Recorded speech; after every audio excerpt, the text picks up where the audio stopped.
તો હેલો દોસ્તો, ભગવાનને કરી દઈએ છીએ સવારમાં જય શ્રી કૃષ્ણ કહીને આપણે આપણી ગાડી જોડે પહોંચીએ છીએ। આજે આપણી ગાડી આજે જવાનું છે ચાંગોદર જવા માટે આપણે રેડી થઈ જઈએ છીએ। આપણે જવાનું છે ચાંગોદરથી વટવા અને આપણે ચડી જઈએ છીએ ગાયકગા હાઈવે ઉપર ચડી જતા આપણે સામે આવ્યો છે પહેલાં જ ફૂલ લોડ ભરેલો પાઇપોથી ટ્રક। આપણે ટ્રકની પાછળ ટ્રક આપણી આગળ આપણે ટ્રકની સાઈડ જોતા જઈએ છીએ ચાંગોદર અને આપણે પહોંચીએ છીએ પાર્ટીના ત્યાં બહાર લગાવેલો છે ઝંડો। આપણે કરી દઈએ છીએ ભારત માતા કી જય અને લગાવી દઈએ છીએ ગાડી લોડ કરવા માટે।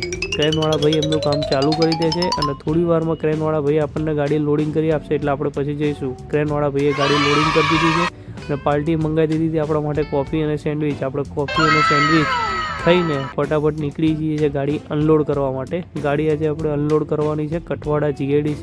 તો આપણે ગાયકગા કઠવાડા GIDC જતા રહીશું, પણ એની પહેલાં લાગી ગઈ હતી ગાડીને ભૂખ, એટલે ગાડીને લાગી હતી ભૂખ એટલે એને લઈ ગયા છે કેફેમાં।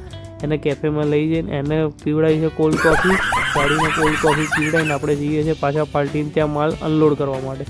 આપણે હાઈવે ચડી ગયા છે, પણ એક ટ્રક પોણા કલાકથી ધીમે જાય છે। પાર્ટી બૂમો પાડે છે। આપણે પહોંચ્યા પાર્ટીને ત્યાં કે આપણે કરવાનું છે માલ અનલોડિંગ અને ક્રેનવાળો ભાઈ આપણી રાહ જોઈને ઊભો હતો। એણે 4 ફોન કરી દીધા પણ ભાઈ સમજતો નથી કે ફૂલ ટ્રાફિક હતો, પણ ફાઇનલી આપણે પહોંચી ગયા છે પાર્ટીને ત્યાં ગોડાઉને। આપણે ક્રેનથી માલ અનલોડ કરાવડાવી દેવાનો છે। માલ અનલોડ કરાવડાવીને આપણે શટલને મરાવડાવીશું લોક અને જઈશું બીજો વ્લોગ બનાવવા। મળીએ।